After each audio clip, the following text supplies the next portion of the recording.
Jadi kalau dari sisi pergaulan sosial sebenarnya personal brand ini jadi kayak mata uang, Bu. Jadi dia satu nilai yang orang harus tahu. Kemudian ketika orang tahu, orang bisa mencerna, mengingat, kemudian percaya. Ini Mas Haikal adalah orang yang memanfaatkan semua sumber daya. Jadi nggak mau sumber dayanya tuh nganggur ya. Jadi semua sumber daya digunakan, orangnya juga ekonomis. Benar-benar tidak ada sumber daya yang tersisa, semua dimanfaatkan. Nah, semua huruf vokal A dan O meskipun terbuka, yang di atas tertutup, yang di bawah terbuka, tapi semuanya itu clear, bersih. Ya, ini menggambarkan orang yang jujur bicara apa adanya. Sepahit apapun kondisinya, Anda katakan dengan sejujurnya.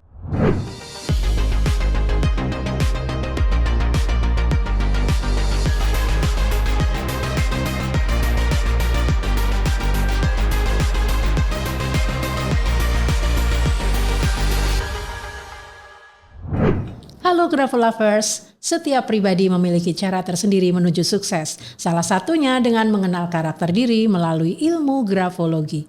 Semuanya terangkum dalam Aksara Bercerita bersama saya, Kusuma Prabandari.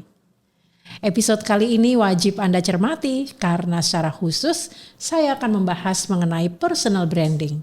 Ini penting terutama untuk Anda yang ingin membangun kredibilitas, meluaskan jaringan, membuka bisnis baru atau membentuk persepsi positif.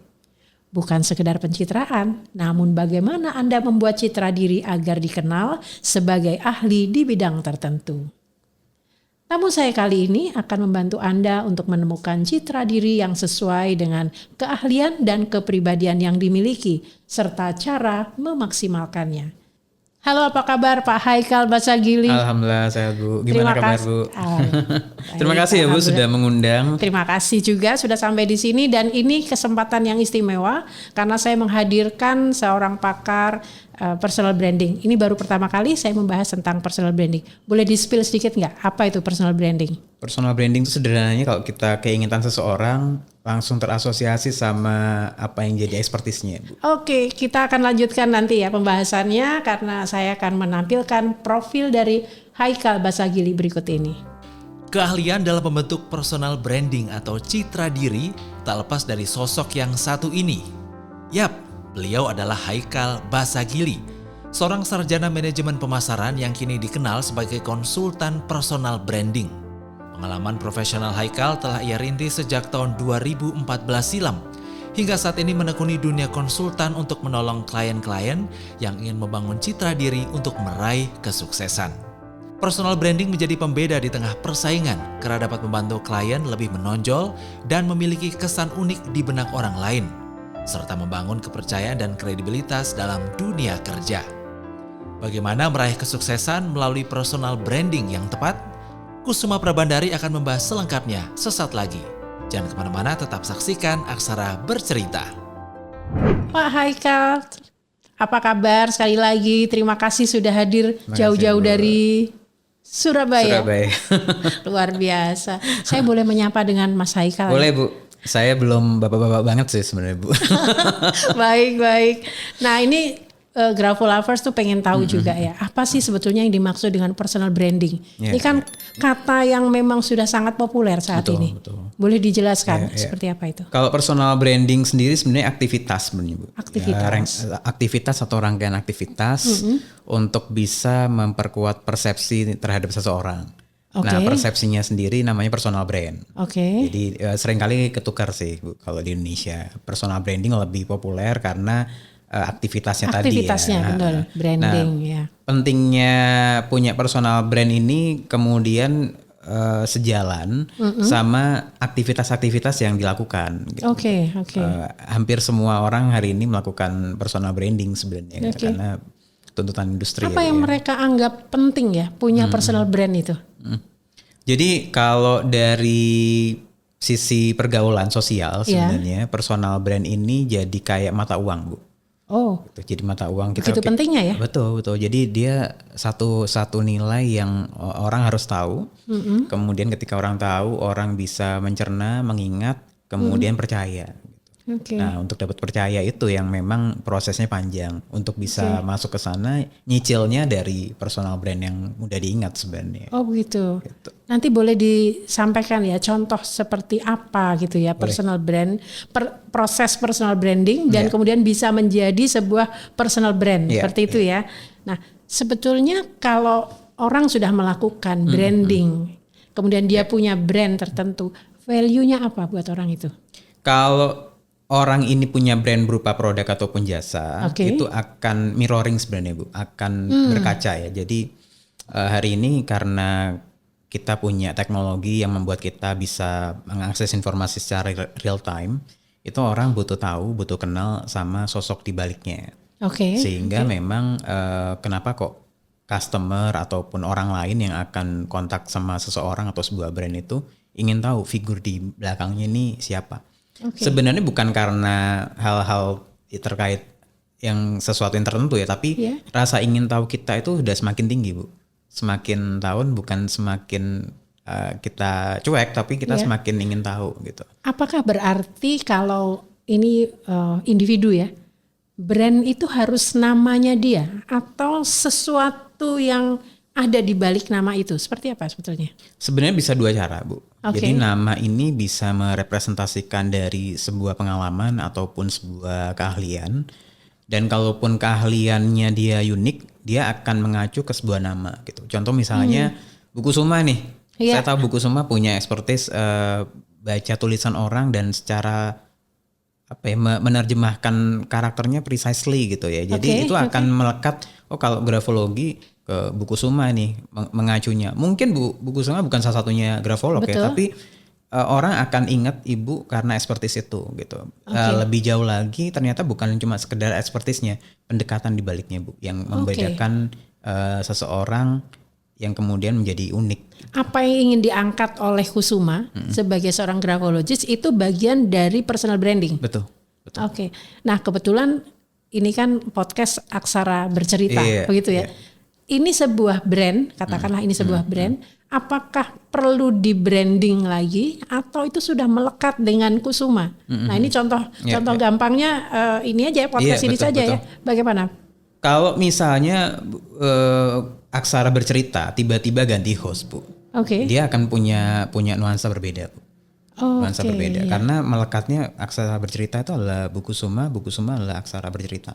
Bu Kusuma boleh punya lebih dari satu podcast, tapi Aksara Bercerita akan jadi top of mind dari orang lain ketika ingat Ibu. Top of mind itu sederhananya kata yang melekat sama Ibu ya. Iya. Jadi apa yang terpikir pertama oleh halayak itu adalah top of mind gitu ya. Jadi personal brand itu juga bisa jadi personal identity. Betul. Seperti itu ya. Oke. Ya, menarik sekali karena saya ingin tahu juga sekarang generasi yang sekarang nih, mungkin Mas Haikal juga termasuk generasi yang sekarang ya. Saya masih Gen Z Bu.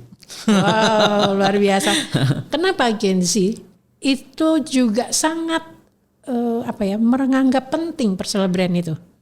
Sebenarnya kalau kita lihat lagi saat ini memang perkembangan teknologi itu berpengaruh besar Bu. Teknologi ini melahirkan social currency ya istilahnya sekarang itu. Orang kalau nggak lihat dia bisa kerja atau portofolio, orang nggak percaya gitu. Maka dari itu ketika saya ketemu beberapa orang, saya selalu menyarankan kasih bukti aja ke orang supaya memudahkan mereka untuk mencerna informasi. Karena orang makin kritis sekarang. Kalau mereka nggak lihat dengan audio visual, mereka nggak percaya. Ada beberapa teman saya yang tipe malu-malu padahal seorang ahli gitu ya di bidang.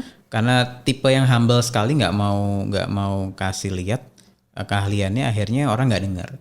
Nah, nggak dengernya orang ini bukan salahnya audiens ya, tapi kemudian jadi bahan pertimbangan kita. Oh, kenapa ya kok mereka nggak bisa dengar? Karena mereka butuh bukti. Kalau ada bukti, orang akan mudah untuk mencerna apa yang jadi keahlian kita. Kemudian muncul rasa percaya di situ. Nah, rasa percaya ini sebenarnya yang kita harus dibangun ya? Harus bangun Bu, karena prosesnya lama dan sulit. Membangunnya sulit, merawatnya jauh lebih sulit Bu. Gitu ya? Rasa percaya itu, kepercayaan tuh luar biasa sulit. Sebelum kita sampai ke bagaimana prosesnya ya, berarti artinya bahwa tadi humble, kayak bicara humble, orang yang humble, orang yang low, tidak harus dia low profile gitu ya. Jadi sesuatu yang berbeda. Kalau di grafologi itu nanti akan ada bedanya itu ya. Tapi bahwa seseorang ingin dikenal orang lain apa expert apa namanya keahlian yang dia miliki itu harus dia branding gitu ya. Proses branding itu melekat. Oke. Dan sekarang memang Gen Z sudah mulai banyak ya Mas Haikal yang melakukan itu. Karena memang sekarang membangun ketokohan itu tidak kayak dulu Bu ya. Berbeda jauh karena semua orang bisa punya media gitu ya, bisa mengaksesnya. Kemudian benih-benih kreativitas itu banyak dibicarakan di berbagai media, terutama sosial media ya, sehingga kemudian semua orang oh ya ternyata kalau orang ini bisa, saya pun bisa. Gitu. Itu poin-poin yang bagus ya, poin yang sangat positif sehingga kemudian jumlah orang yang ingin mencobanya jadi banyak gitu. Dengan positivity itu akhirnya orang bisa tumbuh dengan lebih percaya diri lagi. Tapi kan pertanyaannya kadang-kadang begini, apa sih yang saya punya sehingga saya harus menampilkan brand saya gitu ya? Apa syarat individu itu dia melakukan personal branding? Mungkin dia merasa tidak ada yang bisa dijual dari diri saya gitu. Padahal sebetulnya seperti tadi ya Mas Haikal mengatakan dia sebenarnya punya potensi katakanlah seperti fenomena gunung es lah gitu ya, belum kelihatan gitu ya. Nah syaratnya apa sih melakukan branding itu? Yang pengalaman saya dan saya ketemu beberapa orang, yang pertama harus lakukan adalah cari teman untuk ngobrol, untuk menemukan point of view yang unik ya dari kita. Biasanya point of view yang bisa di-share itu mulai dari hobi, kesukaan, kesukaan, kemudian keunikan yang mungkin nggak banyak orang tahu ataupun orang kuasai, sehingga itu akan sangat berguna buat menjadi orang lain. Pembeda ya dengan orang lain ya. Unik itu nggak harus selalu beda ekstrim ya Bu ya. Unik itu apa misalnya Mas? Yang sederhana tapi memang dianggap unik gitu. Misalnya gini, saya pernah lihat ada orang bikin konten, kebetulan orang ini tukang tapi disabilitas Bu. Pertukangannya semua orang tukang bisa melakukan itu. Yang kemudian menjadi unik adalah semangatnya ketika beliau ini disabilitas kayak nggak terjadi apa-apa gitu. Ini membangun rasa percaya diri bahwa semua orang itu bisa melakukan hal yang seperti itu. Gitu. Ini keunikan yang mungkin orang lain nggak punya. Gitu. Bukan karena disabilitasnya tapi rasa percaya dirinya yang membuat dia tampak stabil gitu. Dalam hal ini tidak bermaksud mengeksploitasi disabilitasnya, tetapi keunikan bahwa pekerjaan yang sama bisa dilakukan oleh orang yang berbeda, gitu ya. Betul. Jadi kita perlu menemukan angle tepat untuk tiap orang supaya mereka bisa menemukan identitas terbaiknya lah untuk bisa dikenal sama orang. Identitas tuh bisa banyak ya Bu. Misalnya saya punya 10 kesukaan gitu, tapi orang bingung kalau 10-10-nya saya expose. Orang butuh kata kunci untuk memudahkan Haikal tuh siapa sebenarnya gitu. Jadi nggak perlu semua saya saya tawarkan semua. Sajikan aja 1-2 poin yang memudahkan orang untuk ingat sebenarnya. Karena mereka butuhnya itu, orang lain ya butuhnya itu. Yang namanya unik tuh ya unik ya, tidak massal seperti itu. Tapi tadi ketika disampaikan yang penting kita berdiskusi dengan orang lain yang bisa melihat point of view yang berbeda dari diri kita. Yang pertama masalahnya kan tidak semua orang bisa membaca atau punya POV yang tajam gitu ya. Itu bagaimana ya kita bisa menemukan orang yang bisa melihat kita dari sisi yang lain? Pertama cari teman baik Bu yang rela jujur. Bestie lah ya. Yang kedua cari komunitas yang kemudian bisa membuat kita percaya diri untuk jadi diri sendiri, otentik. Karena itu sangat berpengaruh ya sebenarnya. Bagaimana orang ingin membangun ketokohan, tapi memang dia nggak bisa tumbuh sendiri. Dia perlu orang lain sebagai endorser gitu. Betul, ya, seperti itu ya. Orang yang kemudian bisa menemukan ataupun melihat blind spotnya, kemudian ngasih tahu dan melihat ini sesuatu yang Anda bisa punya. Kemudian kalau dipoles lagi bisa lebih tajam dan jadi personal brand gitu. Menarik sekali ya.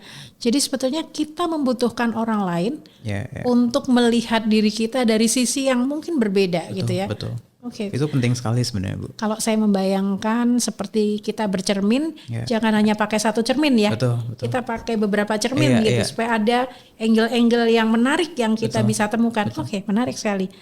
Nah, tapi sekarang dalam hal personal branding ya, persaingannya nih, kalau kita ngomong persaingannya dari pihak lain agar kita tuh tetap punya dampak gitu. Jadi bestie kita memberikan point of view ini gitu ya. Tapi ada yang sudah sama loh, orang lain juga punya keunikan yang kurang lebih sama. Nah, seperti apa itu supaya tetap punya dampak gitu. Sebenarnya kalau membangun dampak ini bukan perlombaan ya, Bu, kalau saya melihat ya, karena lebih seperti bagaimana kita itu berpartisipasi untuk memberikan manfaat lebih besar buat orang lain. Karena dampak ini bukan tentang diri kita. Betul. Dampak ini buat orang-orang yang kenal kita atau akan mengenal kita gitu. Yang kenal kita Atau yang akan mengenal. kita. Oke. Jadi poin itu yang harus menjadi perhatian gitu. Kalau yang sudah mengenal kita, mereka akan kurang lebih sama kita sikapnya. Tapi yang akan mengenal kita, mereka nggak mau tahu, Bu. Mereka perlu tahu bahwa kita yakin sama diri kita. Kemudian kita menguasai apa yang mereka ekspektasikan. Oke. Sehingga itu yang harus dijaga. Sebenarnya polanya sudah ketemu ketika orang yang sudah kenal kita dan orang yang akan kenal kita, mereka punya ekspektasi apa, itu aja kita mainkan, Bu. Karena sebenarnya personal brand itu tentang figur ataupun sesuatu yang orang perlu lihat. Orang di rumah adalah orang yang menerima kita mungkin dari sisi yang lain, lebih kayak apa adanya kita. Tapi ketika kita keluar dari rumah, kita itu ada di battle mode gitu, Bu. Kita ada di mode tempur gitu. Ketika kita keluar rumah, semua orang taunya ya kita yang ada di layar gitu. Dan ini mau nggak mau ya hari ini seperti itu. Ini tentang ya self managementnya kita aja, bagaimana dan kapan kita harus menampilkan sisi diri kita gitu ya. Ya benar-benar mau tidak mau kita asal tidak menjadi double personality tetapi kita nggak dituntut untuk jadi aktor ya, Bu. Tapi kita dituntut untuk bisa kapan menempatkan diri sebenarnya. Karena ini juga ini yang sudah kita lakukan ketika kita mungkin kerja di corporate atau dimanapun, itu yang kita lakukan ketika kita di kantor ya kita rumah kedua kita tuh nggak akan sama perlakuannya seperti rumah kita gitu. Kita lebih toleran atau kita menyesuaikan sama aturan main di situ. Bukan berarti kita nggak boleh jadi diri sendiri ya, tapi memang kemudian ada hal-hal yang perlu dijaga supaya orang-orang di sekitar kita itu tetap mengenal kita seproporsional mungkin lah. Seproporsional mungkin, ya. Jadi brand itu jangan sampai melepaskan identitas jati diri kita yang sesungguhnya gitu. Otentik lah, Bu, misalnya. Otentik, oke, menarik, otentik. Nah, ini kalau misalnya ya seseorang dia bekerja di sebuah korporasi gitu ya, tapi dia secara pribadi membangun personal brandnya sendiri. Menurut Mas Haikal, apakah personal brand individu dalam organisasi itu kalau dia sudah sukses brandingnya sudah sukses, itu juga berdampak pada organisasi. Kalau katakanlah dia bekerja di sebuah korporasi gitu. Dan kalau berdampak kira-kira berdasar pengalaman, dampaknya seperti apa? Saya rasa memang ini sangat berdampak ya, Bu ya hari ini. Boleh kasih contoh nggak? Saya kasih contoh tapi saya nggak sebut nama ya, Bu. Iya, nggak apa-apa. Jadi ada saya kenal seseorang bekerja di sebuah NGO lah. Bekerja di sebuah NGO. Singkat cerita si orang ini laki-laki dia suka nulis gitu. Dia suka nulis, dia suka bikin quotes, kemudian nggak tahu kok kata-kata pilihan diksinya itu sangat dekat sama kehidupan orang-orang yang tinggal di kota gitu. Sandwich generation ataupun sebagainya. Dia banyak mengatakan itu sehingga namanya dia itu pelan-pelan naik tuh, Bu. Banyak dikenal. Singkat cerita secara dia bikin komunitas. Komunitas ini cepat sekali tumbuhnya. Saat ini komunitas yang dia buat sama dengan tempat dia bekerja gitu. Jadi memang dia masih bekerja di NGO ini, tapi dia sendiri adalah sebuah brand yang bekerja di sebuah brand gitu. Menariknya itu. Dan adanya dia memberikan nilai tambah ke si NGO. Karena kemudian ada orang-orang yang nggak dikenal, yang sebelumnya belum kenal sama NGO ini, kenal sama si orang ini, dan akhirnya mereka berhubungan baik gitu, entah dalam urusan bisnis ataupun urusan kegiatan-kegiatan komunitasnya gitu. Ini salah satu contoh dan itu dikalikan beberapa banyak anak-anak muda di Indonesia saat ini Bu sebenarnya. Dan kalau saya ngelihat dari sudut pandang corporate, sebenarnya corporate harus merawat ini sebagai aset ya Bu ya. Karena ketika kita punya jangkar ya orang-orang potensial ini, itu akan menjadi leverage sebenarnya buat si perusahaan gitu. Jadi jangan dianggap sebagai ancaman, tapi harus dirawat sebagai aset sebenarnya. Ya harus dirawat karena ini juga ya, ketika si individu itu brandnya surut katakanlah karena satu hal, tidak berdampak juga pada korporasinya atau organisasinya. Betul. Karena dia nggak membawa bendera itu ya, nggak membawa bendera perusahaan sebenarnya. Tapi kadang-kadang kan kasusnya ada juga misalnya seperti itu. Masalah personal menjadi masalah organisasi gitu. Padahal sebetulnya awalnya masing-masing punya brand sendiri ya. Betul. Oke. Jadi makanya masing-masing harus merawat itu. Iya. Banyak kasus pecah kongsi itu gara-gara itu sebenarnya Bu. Perusahaan. Boleh nggak cerita kasus apa misalnya tanpa menyebut nama? Sebuah perusahaan melihat yang populer ini di level middle management gitu. Dia populer sekali, dia banyak disukai orang koleganya, disukai orang klien-kliennya karena dia aktif di sosial media juga. Singkat cerita pada saat itu dia kena framing Bu dari sebuah brand. Sebenarnya salah paham aja sebenarnya gitu. Dan perusahaan nggak stand up buat dia, nggak kemudian nggak belain orang ini gitu. Singkat cerita si orang ini kecewa, kemudian ya dia memutuskan untuk resign, dia bikin sendiri.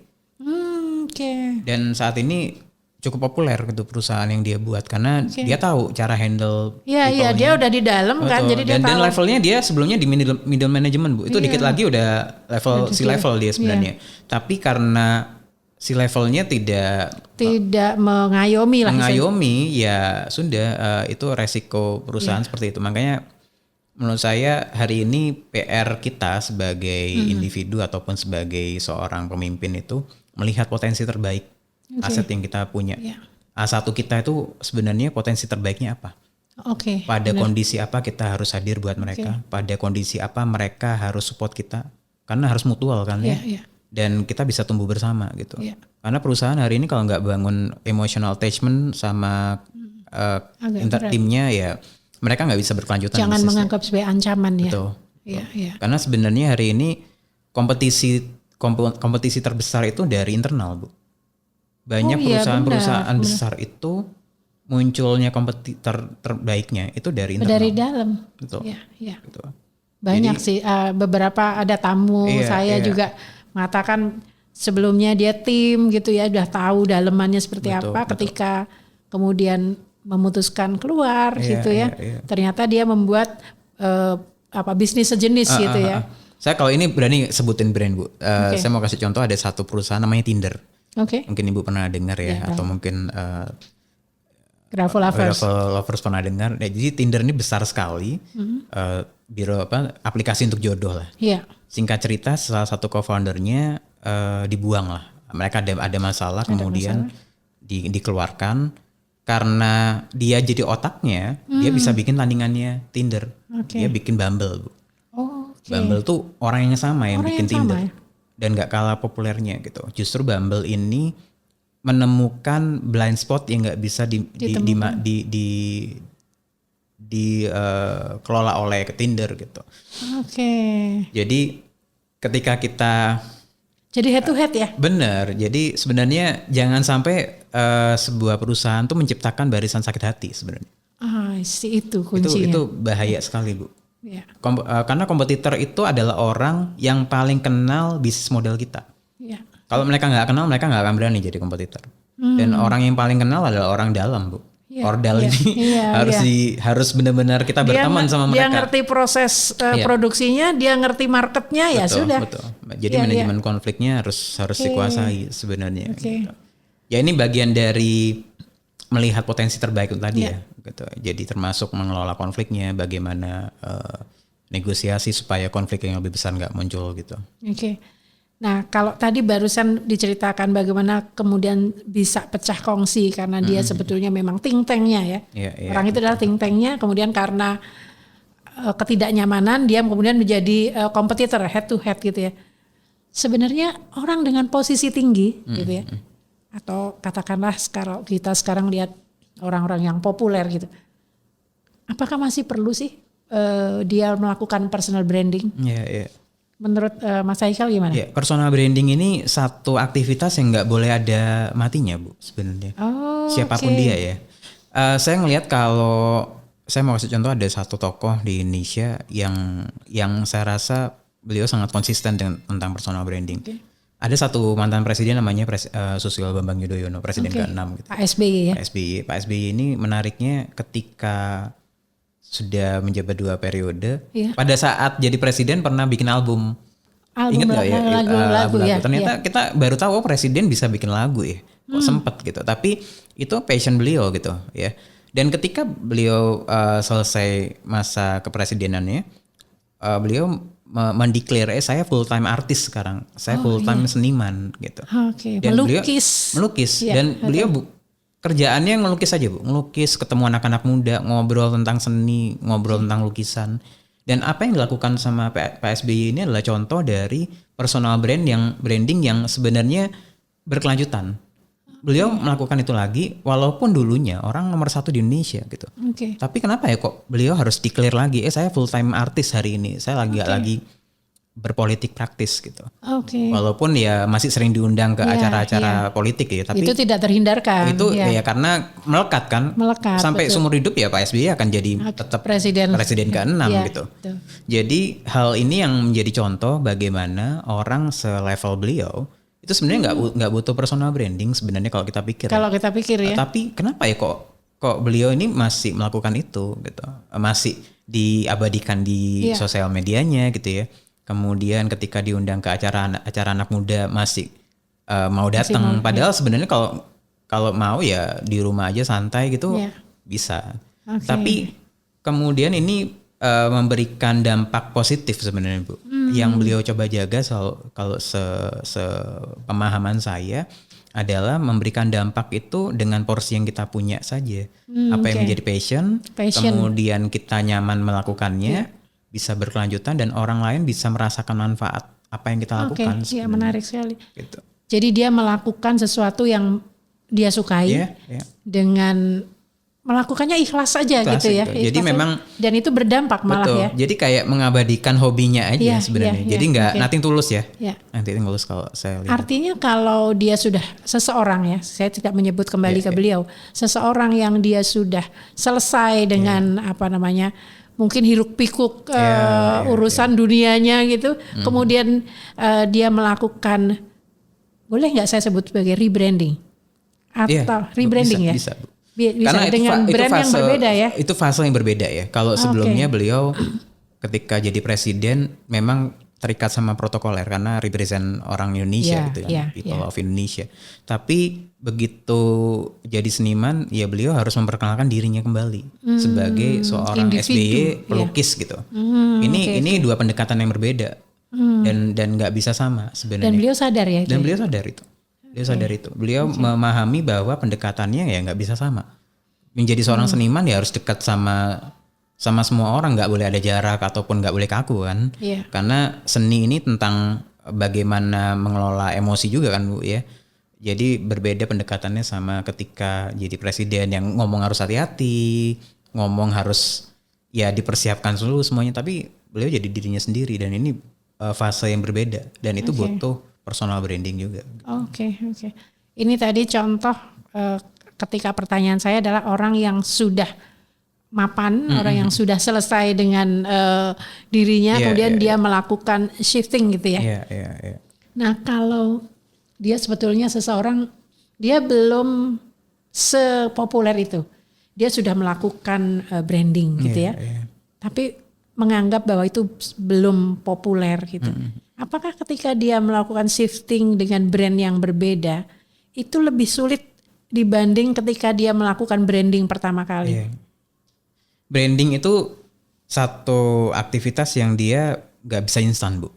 Jadi kalau misalnya ada orang yang dia kepinginnya ingin segera dikenal ataupun segera populer dan belum sampai di tahap tujuan itu kemudian berganti kembali, dia akan mulai dari nol lagi gitu. Mulai dari nol lagi karena orang harus mendefinisikan orang ini apa ya, apanya itu yang kemudian kita harus deskripsikan supaya orang paham. Karena personal brand ini memudahkan orang untuk mendefinisikan kita tuh siapa. Yang kedua yang menariknya ya Bu ya, untuk nyimpen di kontak di HP mereka kita mau disebut apa? Oh iya betul. Ya. Mungkin mungkin Bu Kusuma gitu ya punya temen banker gitu. Bu Kusuma akan nyimpen misalnya Bu Yuni bank apa gitu. Pasti ada embel-embel itu memudahkan kita untuk ingat ini teman saya kerja di mana. Gitu. Begitu dia kerja ganti tempat kerja ya kita harus ganti kontaknya lagi. Karena itu mantan tempat kerjanya gitu kan begitu. Jadi sebenarnya penerapan sederhananya di kehidupan kita sehari-hari begitu. Jadi bagaimana kita harus konsisten sebenarnya ketika membangun personal brand itu berpikirnya nggak bisa instan dan kalau belum sampai di tujuannya kita coba evaluasi apa ada pendekatan yang kita perlu pertajam lagi ya supaya orang mudah untuk mengenali. Gitu. Nah ini kasus khusus ya. Ketika seseorang terpuruk, mungkin dia punya kasus sehingga masyarakat melihatnya dia sebagai sebuah brand yang sudah tidak ingin ditengok gitu ya. Bagaimana cara dia melakukan rebranding? Kalau tadi benar banget tuh, saya di handphone saya misalnya Ibu A, belakangnya ada nama korporasinya atau saya kenal dia di mana, ketika dia pindah saya tambahkan lagi, saya tidak menghapus yang depan supaya saya ingat sejarahnya, saya ingat kenal di mana. Tapi ketika seseorang pernah terpuruk ya karena kasus atau dan dia ingin mengembalikan personanya itu seperti apa? Mungkin bisa cerita. Oke, kalau kasusnya di Indonesia Bu, ini terjadi beberapa orang, banyak sih, banyak yang terjadi. Tapi dari itu semua satu hal yang harus lakukan pertama meredam dulu, menghilang aja dulu Bu. Karena sebenarnya orang Indonesia itu tipe pemaaf sebenarnya. Mudah lupa, mudah memaafkan. Nggak lupa tapi memaafkan. Iya sorry. Banyak public figure bikin kesalahan, dimaafkan, dikasih kesempatan kedua sebenarnya. Cuma untuk minta mereka melupakan kejadian itu ya enggak, cuma mereka enggak menceritakan aja gitu ya. Saya tahu nih masa lalu Anda gitu. Ya tapi ya udahlah kita sama-sama tahu. Tapi gimana nih nextnya Anda mau jadi seperti apa? Jadi ketika ada seseorang melakukan kesalahan kemudian dia mengakui kesalahan itu, menghilang sementara untuk ya suasana biar cair dulu, ya slow down dulu. Saya rasa ketika masa itu kita bisa introspeksi diri, apa ya yang salah kemarin, kemudian kita perbaiki lagi gitu. Dan pola ini sebenarnya pola yang harus dipahami semua orang. Jadi kalau bisa kita hindari masalahnya, hindari. Tapi kalau misalnya kita sudah terjebak sama masalah itu, kita harus kenali lingkungan sekitar kita itu berharapnya seperti apa.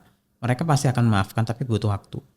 Dan di kesempatan kedua kita harus membuktikan bahwa kita jadi figur yang lebih hati-hati sebenarnya. Apakah termasuk di dalamnya perlu mengganti nama nggak sih kalau kayak gitu? Kalau beberapa kejadian Bu, ini salah satu momen yang baik untuk rebranding. Jadi rebranding tuh ada tiga momen penting ya Bu ya. Yang pertama rebranding itu tujuannya untuk bisa mempertajam visi misi. Kalau kita ngomongnya di perusahaan ya. Visinya berubah, misinya ada penyesuaian apa segala macam. Itu yang pertama. Yang kedua adalah ketika kita itu ingin menjangkau pasar yang lebih luas. Pasarnya kemarin itu misalnya nih Bu Kusuma pasarnya adalah usia 35 ke atas. Kemudian Ibu bikin program ingin menjangkau, kok saya kepingin ya menjangkau anak SMA umur 15 sampai anak kuliah umur 20-an gitu. Maka Ibu nggak bisa bikin konsep yang sama. Kita perlu menyesuaikan sama pasarnya. Ini juga penyesuaian yang kedua. Rebranding yang kedua. Yang ketiga adalah urusan hukum Bu. Entah itu kita namanya pernah dipakai atau kita pernah ada masalah hukum atau apapun ya. Pokoknya berbau hukum, mau nggak mau terpaksa kita harus rebranding. karena ini upaya kita untuk merefresh keadaan supaya tetap positif dan juga membuat audiens kita juga merasa nyaman sebenarnya. Oke. Karena biasanya kalau kita ingat nama kemudian ingat kejadiannya kita ada Asosiasinya langsung, memori yang kurang menyenangkan ya. Brand yang baik itu brand yang bisa menyajikan memori-memori indah sebenarnya, Bu. Karena ketika kita ingat, kita cerita di tongkrongan kita tuh, Bu. Efek dominonya itu ya. Dan yang sebagai pemilik brand ataupun personal brand yang kita bangun, kita kepinginnya kan cerita yang baik-baik saja gitu, bukan cerita yang nggak mau yang serem-seremnya ya. Ya 3 kondisi itu sebenarnya. Jadi menajamkan visi, meluaskan audiens meluaskan jejaring begitu ya. Dan juga tadi menghindarkan diri dari memori buruk lah ya. Oke. Nah, ini Mas Haikal kan konsultan dalam hal personal branding dan corporate branding gitu ya. Saya pengen tahu kalau dari personal branding ya, seseorang ketika dia akan melakukan entah itu branding awal maupun rebranding, bagaimana Mas Haikal menganggap bahwa sebagai konsultan ini saya punya karakter seperti apa sih supaya klien saya itu percaya pada saya gitu. Termasuk juga brand Anda sendiri kan gitu. Yang saya pahami dan saya lakukan selama ini, saya berusaha untuk jadi pendengar yang baik dulu, Bu. Pendengar yang baik. Saya coba menganalisa klien butuhnya apa. Karena kita sebagai orang yang berbisnis jasa itu kan kita harus tahu ya ekspektasi klien kita itu apa. Dan masalahnya mereka apa. Yang kita jual kan sebenarnya solusi, Bu. Iya. Kadang orang datang, mereka sebenarnya tahu mereka butuhnya itu, cuma yang kita harus lakukan kita mempertegas apa yang mereka harapkan sebenarnya. Gitu. Nah, ini yang kemudian seringkali terlewat gitu. Nah, itu yang saya coba selama ini saya pelajari dan saya coba terapkan. Ternyata lumayan works. Gitu. Saya dapat kesempatan, saya dapat kepercayaan, saya tahu apa yang saya mau sampaikan.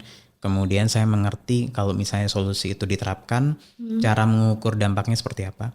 Jadi kalau istilahnya kalau di perusahaan tuh ada theory of change gitu ya. Kita mengukur perubahan apa yang kita sampaikan itu dari outputnya menjadi sebuah impact itu seperti apa. Kita mengerti dan bagaimana memastikan orang ini bisa puas dengan pendekatan yang kita lakukan sebenarnya. Karena sifatnya sangat personal, jadi pendekatan setiap klien bisa jadi berbeda.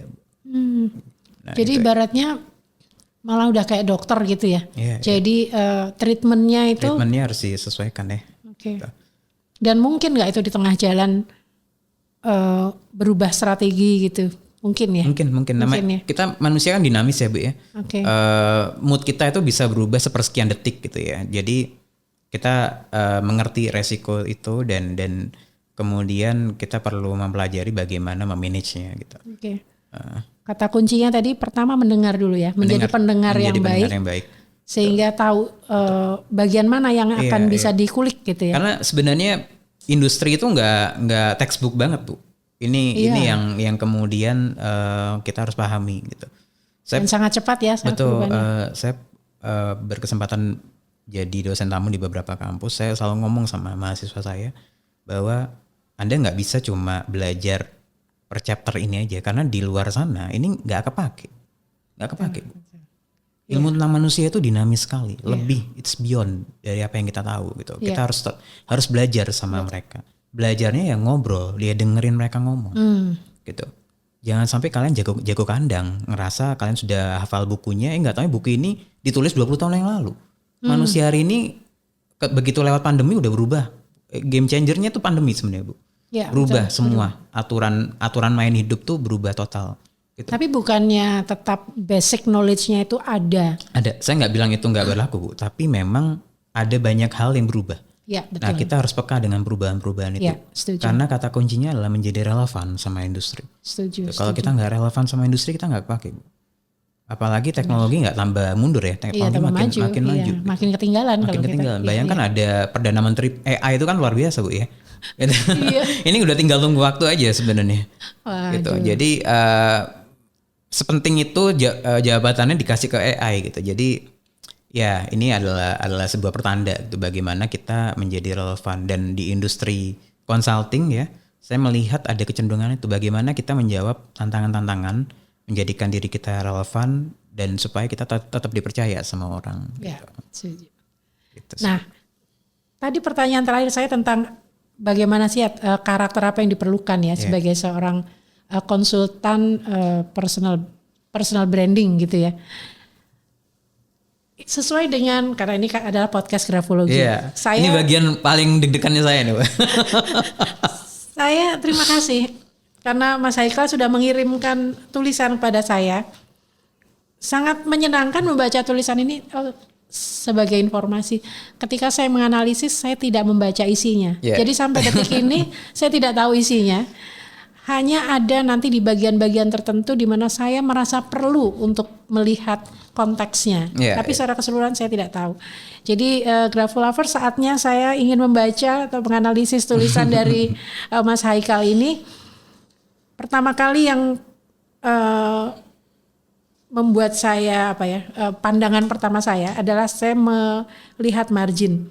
Ini luar biasa loh, tidak banyak orang menulis dengan margin yang sempit, di mana kalau kita bicara margin itu seperti posisi tulisan dalam lembar kertas gitu ya, seperti layout gitu ya.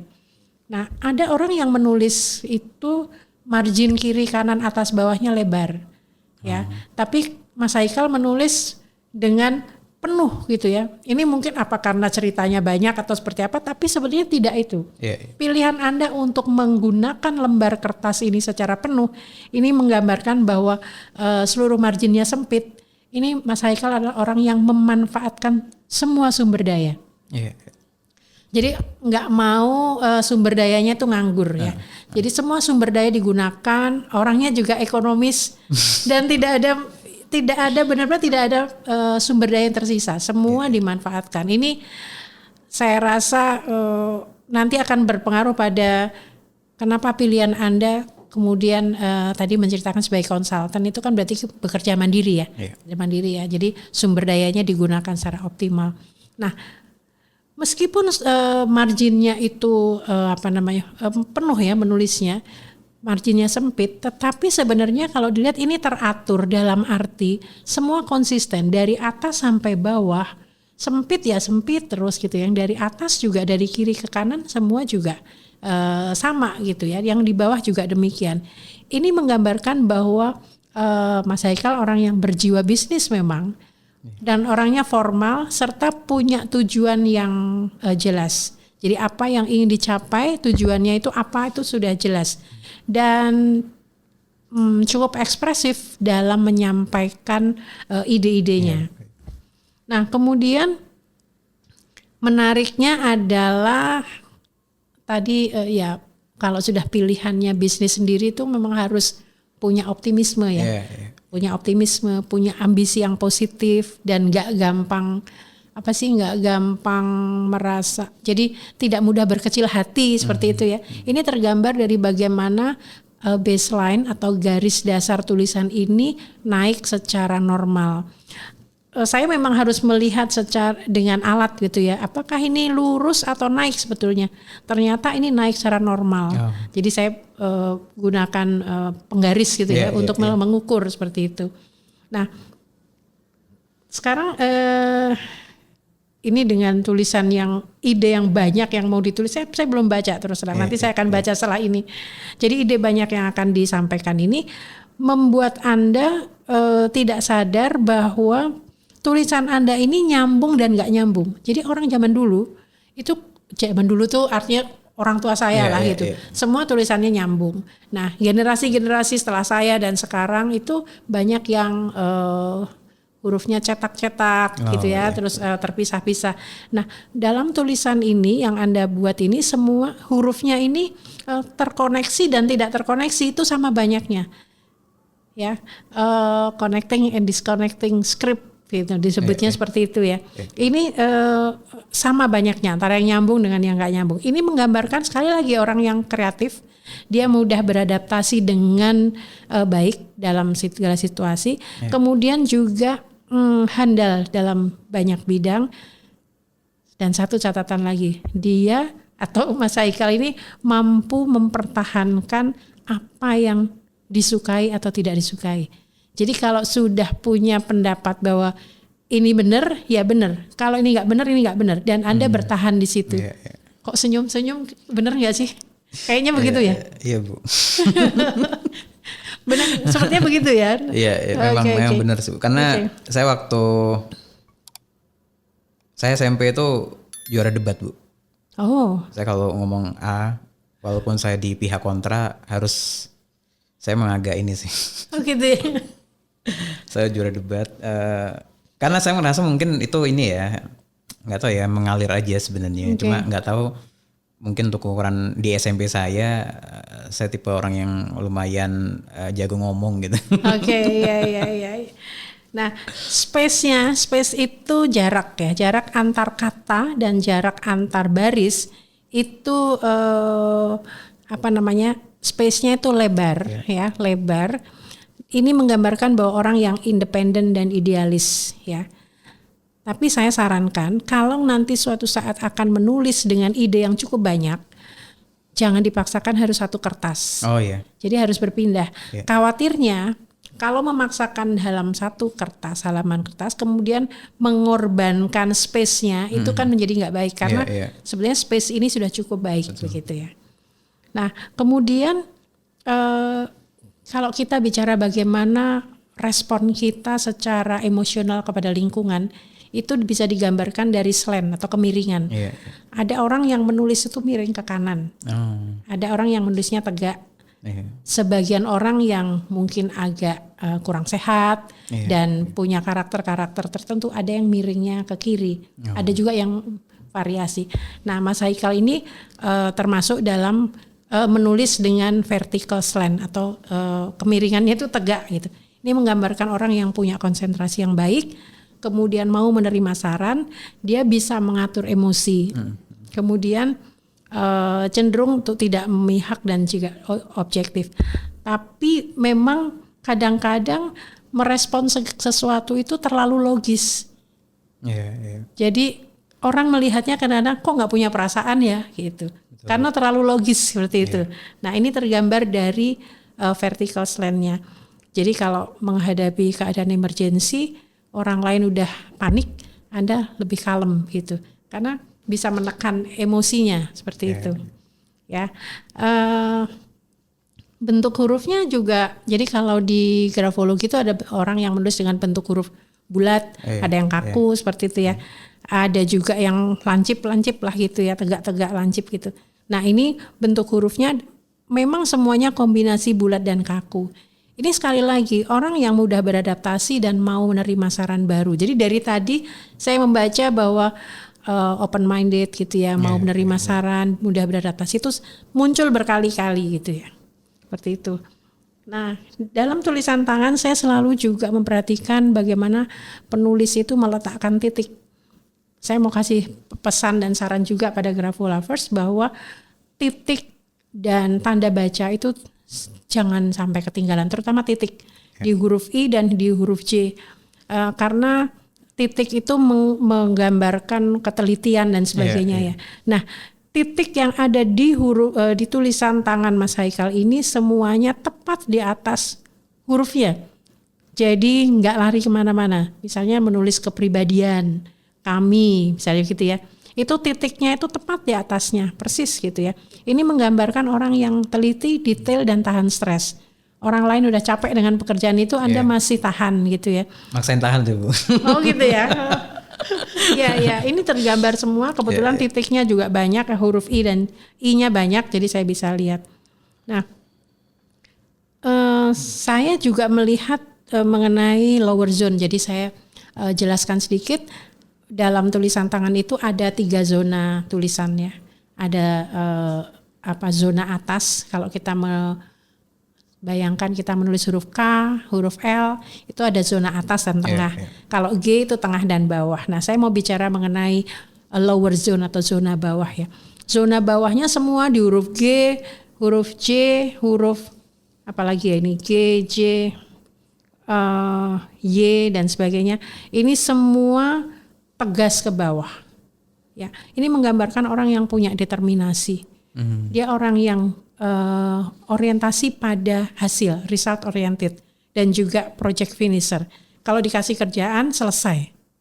Kasih kerjaan selesai ini karena semua ke bawah dengan tegas ya, dengan tegas dan kemudian juga panjang gitu. Nah, tapi yang menarik adalah, nah ini dia, huruf G, Y dan sebagainya itu tidak semua ada loopnya. Ada yang pakai loop tuh ada bolongnya gitu, nutup gitu kayak huruf G misalnya. Ini nutup gitu. Tapi ada yang tidak nutup. Jadi semua tadi ke bawah dengan tegas. Tapi ada sebagian yang tertutup, ada loopnya. Sebetulnya orang menulis zona bawah, ya, lower zone yang ada loopnya, ini menggambarkan orang yang sangat ingin selalu dekat dengan orang lain. Nah, terus saya penasaran kan, ini kok hanya tertentu gitu. Akhirnya saya cari konteks apa ketika dia atau penulis ini atau Mas Haikal ini kok ingin dekat dengan orang lain gitu ya. Jadi saya random aja, saya cari, ketemu selalu dalam konteks keluarga. Ayah, keluarga, itu semua seperti itu. Jadi barangkali memang dalam hal keintiman atau kedekatan dengan keluarga, ini Anda memang punya karakter selalu ingin dekat dengan orang-orang ini. Tapi kalau di luar yang itu, semua nggak ada loopnya. Saya nggak nyadar sih Bu itu, cuma ya mungkin. Tapi kenyataannya sih begitu. Iya benar. Jadi artinya memang konsisten kan, karena kan analisis tulisan tangan ini menggambarkan karakter seseorang yang hasil dari kumpulan memori sepanjang hidup gitu. Jadi bukan kebetulan, ini memang ya ada begitu, polanya, memang ada polanya seperti itu. Nah, kemudian menarik sekali tadi ketika saya tanya bagaimana sih sebagai konsultan gitu ya, saya mendengar dulu gitu ya. Tapi kemudian Anda juga mengatakan bahwa setelah itu banyak komunikasi lah, kurang lebih seperti itu ya tadi. Ini tergambar. Kenapa saya bisa mengatakan demikian? Di awal-awal, ketika masih nulis awal-awal, apapun ceritanya, Anda memang tipe orang yang cenderung diam, lebih senang mendengar, tidak mengutamakan komunikasi verbal. Tapi makin ke bawah, semakin terlihat bahwa Anda talkative. Jadi polanya tuh terbaca. Ini bisa dilihat sebenarnya dari bagaimana Anda menuliskan huruf A dan huruf O. Di awal-awal itu A dan O-nya semua tertutup. Tapi begitu sampai di bawah udah mulai kebuka. Oh iya. Iya kan? Oh iya loh. Iya kan? Itu kan menggambarkan bahwa memang di awal ini tidak memilih untuk tidak banyak bicara. Lebih senang mendengar. Tadi kan pendengar yang baik sebagai bestie lah gitu ya. Kemudian berusaha untuk itu Bu. Ya, semakin Anda sudah nyaman dengan kondisi, ini kan sebenarnya menggambarkan kondisi awal seperti apa, akhirnya seperti apa cerita ini ya. Nah, begitu sampai di bawah, ini Anda merasa sudah nyaman, kemudian sudah mulai banyak bicara. Mungkin ya sebagai apakah trainer mungkin ya, trainer, konsultan atau apapun, dan komunikasi sudah semakin dekat dengan klien, Anda sudah mulai speak up gitu. Ini tergambar. Mudah-mudahan sih benar. Banyak benarnya tuh Bu. Satu lagi. Nah, biasanya orang menulis huruf A dan O meskipun dia tertutup atau terbuka, ada juga yang kotor. Kotor itu artinya nggak clear gitu ya. Nah, semua huruf vokal A dan O meskipun terbuka, yang di atas tertutup, yang di bawah terbuka, tapi semuanya itu clear, bersih. Ya, ini menggambarkan orang yang jujur bicara apa adanya, sepahit apapun kondisinya, Anda katakan dengan sejujurnya. Itu bukan judul lagu ya, tapi seperti itu. Ini tergambar dari bagaimana Anda menuliskan huruf vokal A atau O itu clear. Jadi ada yang agak diurek-urek gitu ya. Ini enggak. Kemarin pulpennya kayak ini Bu, mau habis. Meskipun demikian tetap enggak pengaruh. Misalnya support ya, tulis support di sini radio. Kemudian apa ini acak aja saya ambil misalnya 10 tahun. Ini semua clear gitu. Ini menggambarkan orang yang jujur, terbuka apa adanya, sepahit apapun kondisinya ya harus ngomong ya ngomong gitu. Seperti itu. Nah, ini yang bisa saya baca dari tulisannya Mas Haikal. Sebagai bonusnya, saya boleh nggak? Saya tidak akan membaca, menganalisis tanda tangannya, tapi saya hanya mengusulkan saja. Saya menduga ini tulisannya, tanda tangannya adalah Haikal. Saya menduga demikian, sesuai nama. Tapi saya usulkan atau saya sarankan untuk, ini ada garis bawahnya nih, ada underscore. Sepertinya garis bawahnya dilakukan berulang-ulang, bukan sekali. Nanti kita juga bisa ini ya. Kalau ada garis bawah, saya itu bukan garis bawah sih Bu, itu kayak apa? L-nya itu gini gitu. Jadi ini terus balik lagi. Gitu. Oke. Cuma karena kemarin nulisnya cepet-cepet, jadi ini sebenarnya nggak lurus gini ya. Cuma biasanya melengkung gitu. Oke. Mungkin juga keterbatasan tempat dan sebagainya. Ya, saya menyarankan sebenarnya alangkah lebih baik kalau tidak ada goresan kembali ke kiri, balik ke kanan, ke kiri, ke kanan. Jadi satu kali aja. Seperti itu. Gitu ya. Nanti kita dalam pertemuan lain kita akan bahas mengenai. Saya kok penasaran tuh kenapa itu Bu. Ya, supaya nggak kembali juga ke hal-hal yang kemarin gitu ya. Gitu ya. Kurang lebih seperti itu. Nanti sebetulnya itu ada dibahas di salah satu episode saya tentang tanda tangan. Nanti bisa lihat di sana. Oke. Apa kesan-kesannya Mas Haikal tentang membaca tulisan tangan Mas Haikal dalam episode ini? Saya kaget banyak hal-hal yang saya nggak kenal dari diri saya sebenarnya. Gitu. Oke. Maksud saya nggak pernah mendefinisikan saya seperti itu ya. Jadi dan mungkin orang-orang yang kenal saya juga nggak bisa mendefinisikan kayak Ibu mendefinisikan gitu. Tapi beberapa kesan-kesan itu saya pernah dengar, misalnya kayak tadi Ibu bilang kalau saya sangat logis gitu. Di tempat kerja saya begitu Bu. Gitu, karena menurut saya pekerjaan ini ada sesuatu yang merepresentasikan saya, dan apapun yang terjadi orang taunya hasil kerja saya. Mereka nggak akan pedulikan hal-hal lain gitu. Pernah ada satu kejadian yang kemudian merubah cara saya berpikir sehingga saya menggunakan mode itu ya. Mode itu akhirnya kemudian menjadi habit, kemudian kayaknya jadi karakter gitu. Gitu. Jadi ya kayaknya itu, tapi itu jadi pengingat lah buat saya. Nanti saya akan lebih lebih punya empati kali ya. Nah, saya malah terpikir begini, apakah dalam proses Anda membantu seseorang melakukan branding mereka dikenalkan untuk melihat dirinya nggak, potensi dirinya nggak? Saya banyak nanya sebenarnya Bu untuk based on wawancara ya. Iya, banyak nanya untuk bisa mapping ya. Mapping dulu ini orang seperti apa. Barangkali kalau saya punya ide ya, barangkali justru mereka dikenalkan karakternya yang dia sendiri nggak tahu. Saya tadi juga surprise ketika Mas Haikal mengatakan saya nggak menyangka bahwa saya begitu gitu ya. Barangkali mereka yang sedang melakukan branding, personal branding, mereka juga nggak ngerti siapa dirinya. Betul. Kayaknya kita harus bikin sesi untuk tulisan tangan biar kenal ya Bu ya. Iya betul.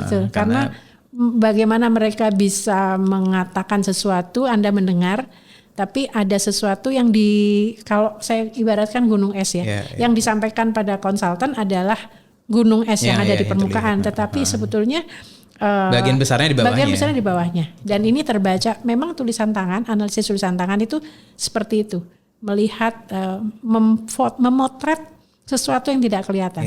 Betul. Seperti itu. Ya mudah-mudahan menjadi sebuah gaya baru ya dalam proses membantu personal branding. Ya, justru ini penting sekali kalau menurut saya dalam upaya membangun personal brand.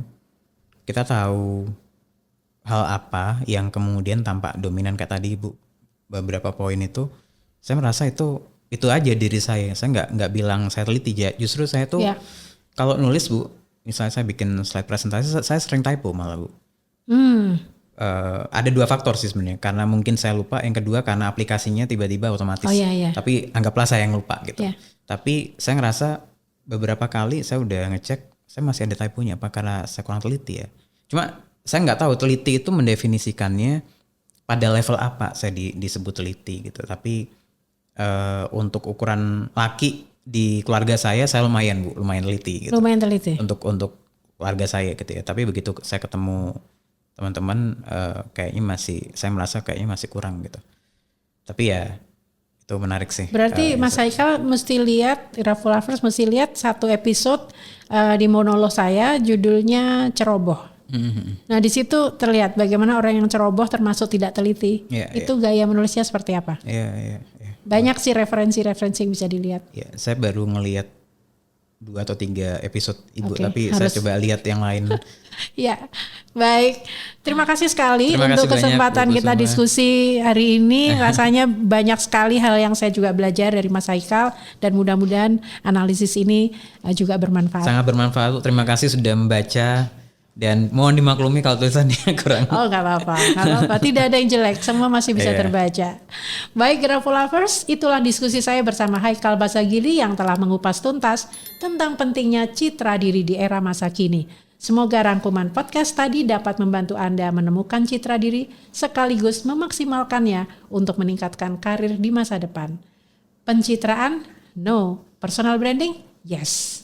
Kita bertemu di episode lain dengan tamu yang tak kalah inspiratif lainnya. Hanya di Aksara Bercerita bersama saya, Kusuma Prabandari. Sampai jumpa. Terima kasih. Terima kasih Bu.